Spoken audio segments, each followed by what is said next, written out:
and welcome back to the channel. Foo, thanks for tapping in. Don't forget to share, like, and subscribe. Like videos like this. If you want like a full clampdown control on people who are part of a program, are there chips you're embedding? Are you giving them shots where you can kind of switch them off later in life? Well, there's one common thread I found, and each of these three people had the same thing happen that they kind of answered independently. There's Michael Herrera, who experienced a team in all black of operators in a large, seemingly reverse-engineered man-made craft. There's Jonathan Weygandt and his infamous 1997 crash retrieval encounter. And then there's Roderick Castle, who during the Hunter-Warrior Advanced Warfighting Experiment in 1997 basically was ordered to check out some unauthorized flare activity, saw a massive 300-foot triangle and accompanying black team. He was held at gunpoint. All three of these men, directly after their encounters, were given what they were told were anthrax vaccine boosters. Anthrax boosters. Yeah, weird. Scientists just discovered a hidden tectonic plate that they're saying vanished 30 million years ago, and it's still sliding underneath California, and they're saying that it makes the big one even more likely. So these researchers were able to find something called the Pioneer Fragment, which is a chunk of an ancient tectonic plate that scientists thought disappeared 30 million years ago. Turns out it's still there, and it's moving. They're saying that it's stuck to the bottom of the Pacific plate, being dragged underneath Northern California, right where the San Andreas Fault meets the Cascadia subduction zone. If you're not sure what 2 + 2 is, that's one of the most seismically active regions in the entire country. Scientists actually first initially thought that there were 3 tectonic plates meeting at this spot. It turns out there's actually 5, so I guess it's 2 + 3, and they're saying that there is a completely hidden fault line that wasn't on any hazard maps until now. They're saying that this ghost plate is likely caused by the 1992 Cape, I don't know how to pronounce this, Mendocino earthquake. And by the way, that earthquake was magnitude 7.2, and it caused $75 million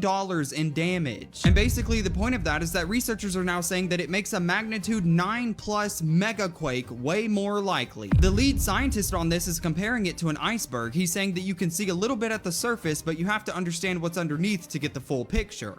Okay. This is Erika Kirk. Another Erika Kirk. Same exact name, same exact spelling, both political wives, both married to outspoken Republicans. Current Erika is nicknamed Miss Arizona, and the first Erika was nicknamed Madam X. People called the first Erika Kirk Madam X because they say she just kind of showed up out of nowhere. Both have striking blue eyes and blonde hair. They even do their eyeliner the same, and personally, I think they have the same face structure. The first Erika Kirk passed away now, but was from Palm Beach County, Florida, which raises another huge red flag. If you've been following my videos, you know why. I don't want to tell you guys what to think. I'm simply giving you the information. Do you think these are like all coincidences, or is there something else going on here? Something weird is going on with the longest YouTube video. So this YouTube channel has been circulating recently as 3 really long videos. One of them is 1 million hours long. It gets a lot weirder when you actually click on the video. It's just titled ? And it has these weird letters in the description. Now, somebody actually decoded this. Apparently, this is written in broken Arabic, and it translates to "come meet me in hell." So I don't know how this person did this, but the video is actually 140 years long. And I mean, obviously, there could be something hidden in the video itself, but who would want to scrub through 140 years worth of footage to try to find something?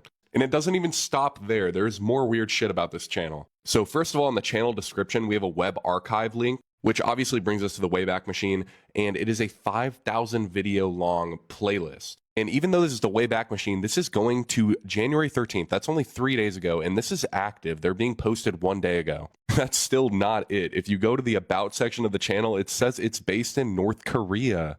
I don't know if this is fake. It definitely gives ARG vibes, but go and check it out yourself and let me know what you guys find.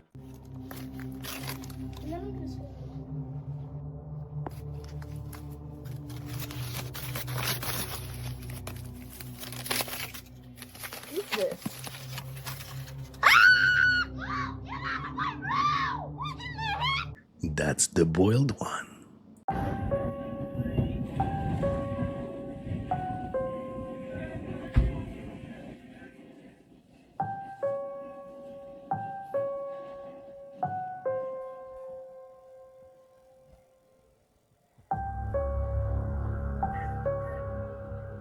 $19,000 kilograms of Domino's pizza sauce was rejected after testing positive for ethylene oxide, a pesticide and known carcinogen hiding in the mix. This cardboard disc barely qualifies as food. One Domino's pizza hits you with over 44 industrial additives. The cheese isn't real. It's restructured phosphates holding grease together. The sauce, stabilized with dimethyl polysiloxane, a silicone-based anti-foaming agent used to keep industrial vats from bubbling over. Sourdough pizza was the cleanest by a mile, but this one checked for metal exposure, plastic transfer, and chemical load. Comment app to find safe brands.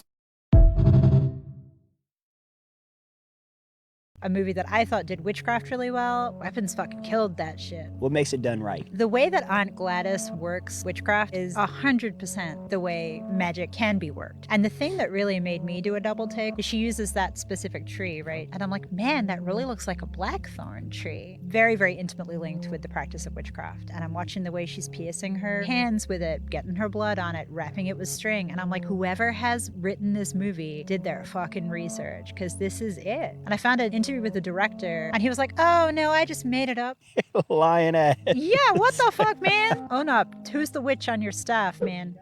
They got him. They got him. What is going on with Hollywood's fascination with black goo? This is Chris Daughtry's new album cover for 2025. Does it look familiar to any of you guys? I'll give you a minute. What about now?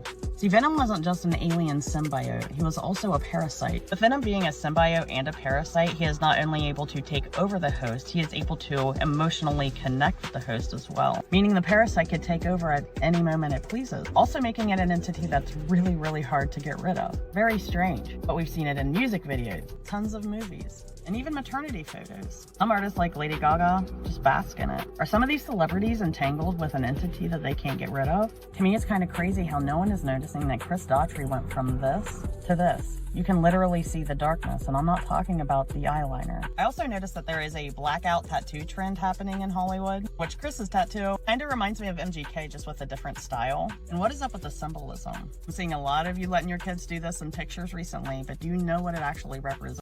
All right, put on your tinfoil hats, guys, because today we're talking about Vril parasites. These beings are considered to be an intraterrestrial reptilian species. Some call them Vril type 1 lizards. They're allegedly parasitic, carnivorous, and malevolent entities that love to engage in sadistic and debaucherous behavior. They have an appendage called a proboscis at the top of their head that detaches, and their entire consciousness can be injected into a human's eye to take over their body. Once it enters the body, it swirls around the optic nerve and then proceeds to an area of the brain where it will excrete the parasitic cells and kill the human. After taking over the body, it's called a drone. Here's a picture of Dolly holding one up with what seems to be an injured person behind him, possibly someone who was just droned. It's believed that this is why you see so many high-ranking officials and celebrities with these gnarly black eyes. It is pretty weird when you think about it, because how many people do you know that have ever had a black eye in their entire life? Oftentimes, these parasites are able to retain the former human's memories and are able to replicate their behaviors. This makes it easier for the parasite to assimilate and not cause suspicion from the victim's immediate friends or family. Basically, these reptilian beings will use human hosts in high-ranking positions to gain control and influence so that they can serve the Illuminati and other occult societies' interests. This is allegedly why you're often seeing depictions of the all-seeing eye. To prevent the breakdown of the human host body, apparently the Vril needs to regularly ingest stem cell-rich blood. We've heard plenty of stories of celebrities drinking blood and harming babies. It's possible this is why there's such a large-scale agenda to promote abortion and fund Planned Parenthood. Women are also pushed to give birth in hospitals, where their placentas are often stolen and sold to the highest bidder. So how can you tell if someone's been droned?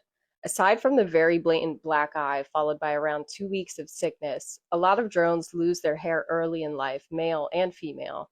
Some of them are devoid of intelligence, so they don't understand dry humor or sarcasm. They also exhibit psychotic behaviors, such as lack of empathy and sympathy. They enjoy engaging in deviant acts of perversion, self-gratification, and even torture. I think this theory is super interesting. I want to believe that the people in power who commit these horrifying atrocities are not human, but what do you guys think? Look, there's the contacts. La tecnología que es tecnología avanzada, desconocida, pero que estaron aquí en estas piedras. Now that I have this, I can figure out how it works and how it was supposed to be. I probably could use a little help figuring out all this big-brained shit. I'm not as smart as I look.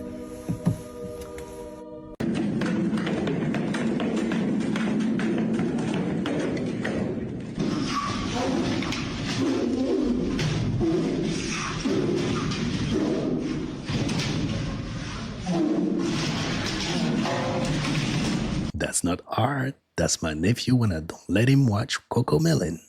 Why would anybody just come out of nowhere and just start making this shit up? That's what I would want to say. You're going to see, one day you're going to see, I don't know if it's going to be in our lifetime, but people will see and they're going to dig everything up and they're going to find bones. They're going to find bodies. This is at Montauk. At Montauk, you're going to find bones. It's going to look like the catacombs in France. To me, I always thought they were going to come and kill me because I knew too much and all this other shit, and it took me a lot to even go this far right now. So what would you, I mean, what would you know if I'm doing the right thing now even, so. I wish somebody would have spoken to me and let me know more if I'm doing the wrong thing right now. If this is wrong in their eyes, I wish they would have come to me and spoke to me. And that's what tends to make me think even more so that maybe they want me to do this interview. Or maybe they want this to come out.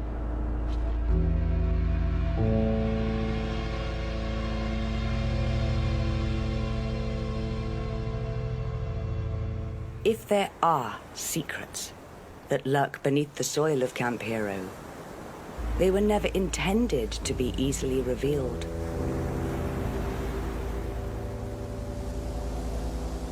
If the Montauk tales are, in fact, real, the forces that inspired them have and will continue to go to great lengths to make sure the stories exist solely as legend.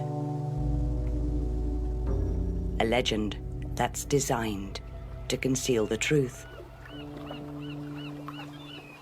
Archaeologists not only just found, but also opened and discovered a hidden cave chamber that's been sealed for over 40,000 years, and you are not going to believe what they just found inside of it. So these archaeologists were just excavating a known cave system whenever they broke into a hidden chamber that's been completely sealed off by nature for around 40,000 years. This hidden cave chamber was just literally untouched since the Neanderthal times. To put this entire time frame into perspective for you so you can understand how big of a deal this is, the room was sealed off before cities, before writing, before recorded history, and before the pyramids. They were able to find animal bones from extinct ecosystems, including evidence of predators like the hyenas and the lynx. They were even able to find a large shell that came from the ocean that had to be carried to the cave by Neanderthals themselves, because how else would it get there? This immediately told all of the scientists that were in the cave discovering all of this stuff that it was not just random. The Neanderthals were actually using this space. This place is now officially believed to be one of the last places that the Neanderthals ever lived before they completely vanished off the planet. So they're saying that this chamber might actually preserve what the world looked like during their final years on Earth. Hey, this is obviously insane. Researchers are already starting to say that this could change how we understand the Neanderthals, because once again, it is now proving in history that they were not just cave people. So there's absolutely something going on in West Palm Beach, Florida now. The last 2 months, my brother-in-law has been sending me videos that he's been capturing up in the sky of amazing UFOs, and a lot of other people on TikTok from West Palm Beach are submitting UFO videos also. Look at this one here. This one is gonna come up. This one is actually under the water and is right about to rise up and out.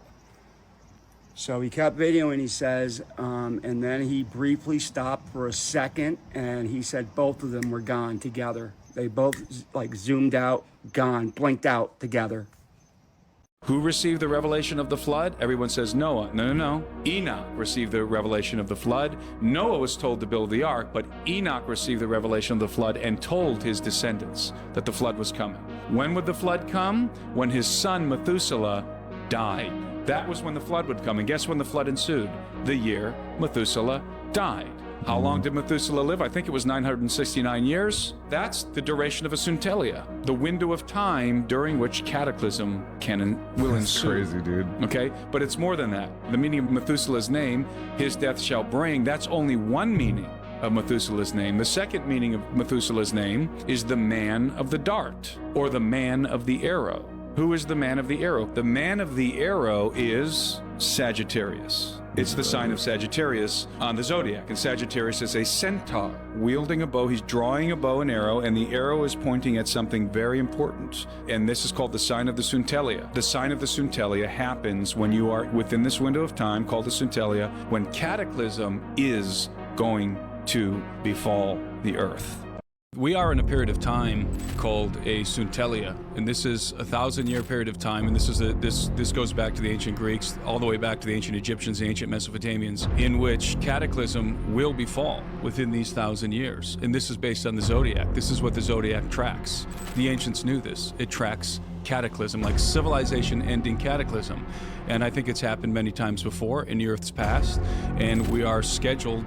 We're within that period of time. And whether it's a pole shift or whether it's an object coming into the solar system, I do believe something is going to happen before long. And before long could mean in the next few hundred years, or 500.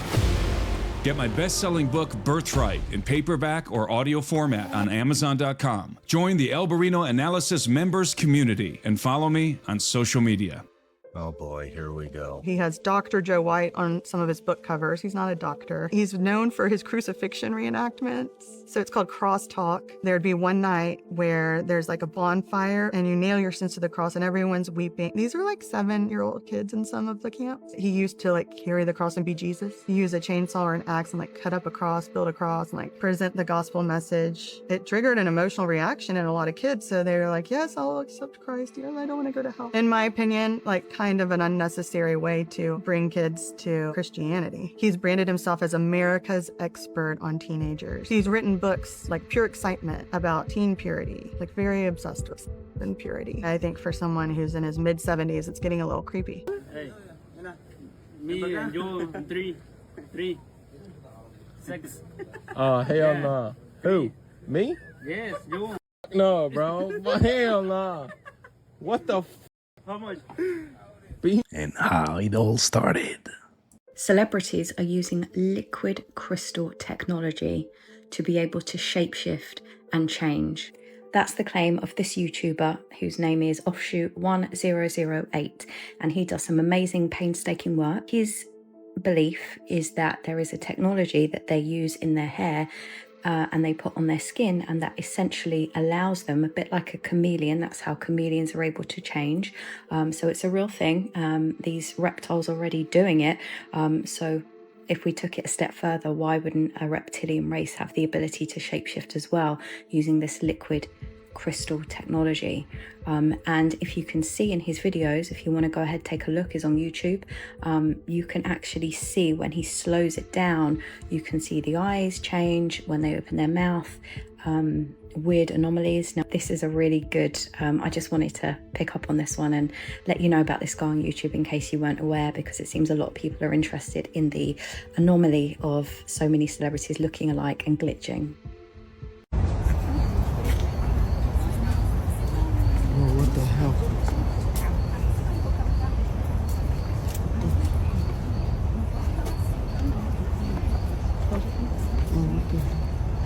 So, today is my birthday, and I was just sitting here thinking, you guys, birthdays are actually rituals. Let's get into it. Now, let's just think about this for a second.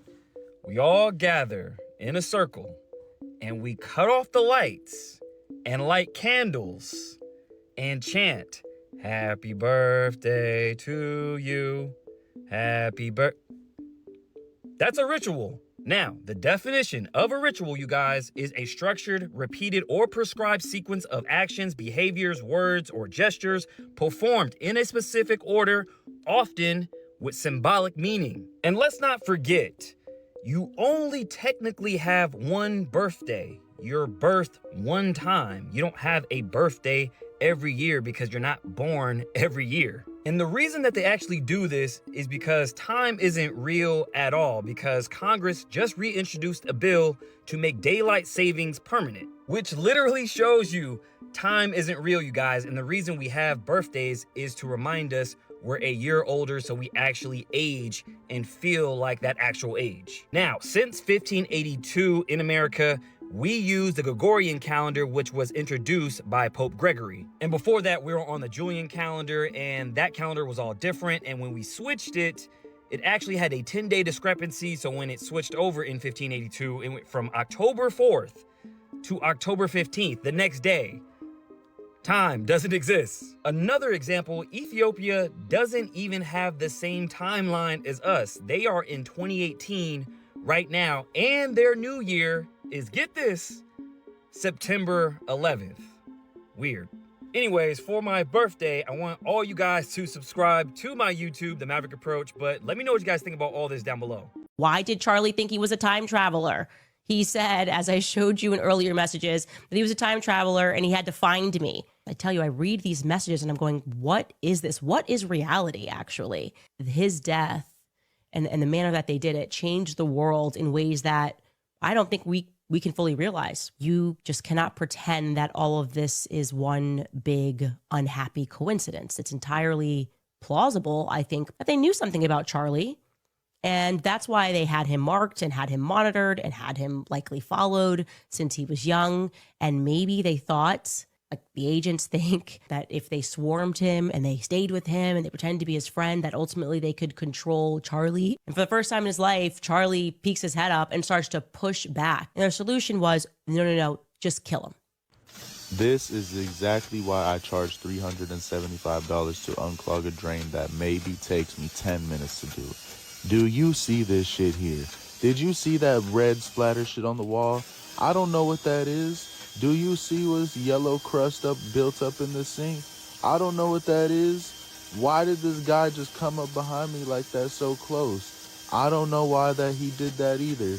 But all I know is I need to get in and get out as fast as I can so I can get that $375 and not catch some fungal disease that I'll probably get from even touching anything in this house. Damn. I truly hope bro made it out safe. Anderson, what in the world is Mateo McDonald's? Are you seeing what I'm seeing? Literally. Is this, what is this? We got a new McDonald's coming in, locally owned by the Mateos.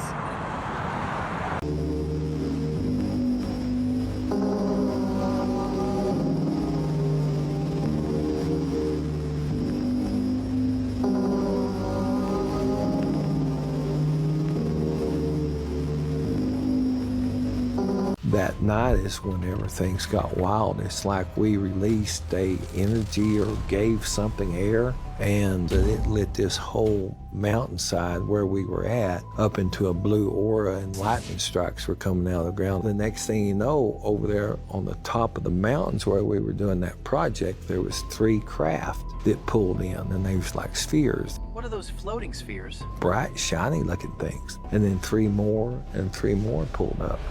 And what the deal was is, for whatever reason, they come in so hot that they outran their fog.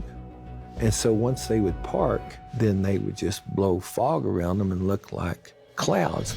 Well, I know that we have reports on that there is a craft up there in Utah, buried about 150 foot deep. And then you get over that spot, the equipment doesn't work, nothing really works. It jacks with your electronics and the whole 9 yards. What's crazy about it is when you get over that, like people get over the top of that, that's had back pains for a long time and everything, they get over that, then their pain goes away. So I don't know. This is crazy stuff.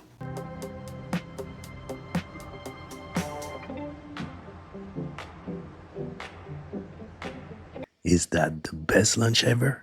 Either A, it's a massive disinformation campaign, or B, this is reality. Yeah, there's actually a C. Yeah. If you want to hear it? Yeah, please. Yeah. So we were just touching on the Atlantean archive, and people think of Atlantis, they think of Little Mermaid or whatever, you know what I mean? Like people living underneath the sea with their little pitchforks or whatever. And when you think about what the Atlanteans are, the Atlanteans were like kind of an America type empire, or Greek or Roman-esque empire, but before the cataclysm, before the reset, before the Great Deluge. Now, let's just say this was 13,000 years ago. I know people argue over that, but let's just say 13,000 years ago. Look how far we've come in the last 200 years. You know, we've gone from riding around on horses to we have robots on Mars, okay? In 200 years. Now, think about a human civilization that was already advanced 13,000 years ago. And now think about if they've had unimpeded progress for 13,000 years. They would be indistinguishable from angels, aliens. There's something called the cargo cult, theory, which is basically like when we started landing planes during World War II, we were finding these little bitty Indonesian islands and turning little, fields into landing strips, and we'd land planes there. That's a human landing a plane on Earth. Other humans that lived there, indigenous tribes, saw those humans and thought they were gods, devils, demons, aliens, had no way to explain how these people came in this flying metal bird. They started building effigies of airplanes and of control towers. We started giving them cigarettes and candy and stuff because we're weird like that. They started worshiping our airmen as gods. That was a human on Earth and another human on Earth, and the one human couldn't even figure out what the other human was. Now imagine a human from 13,000 years ago that's advanced. So these craft, I have a hard time, even though I believe that there's physical, alien type worlds out there in the cosmos, probably millions of them with intelligent life. I don't see why there wouldn't be.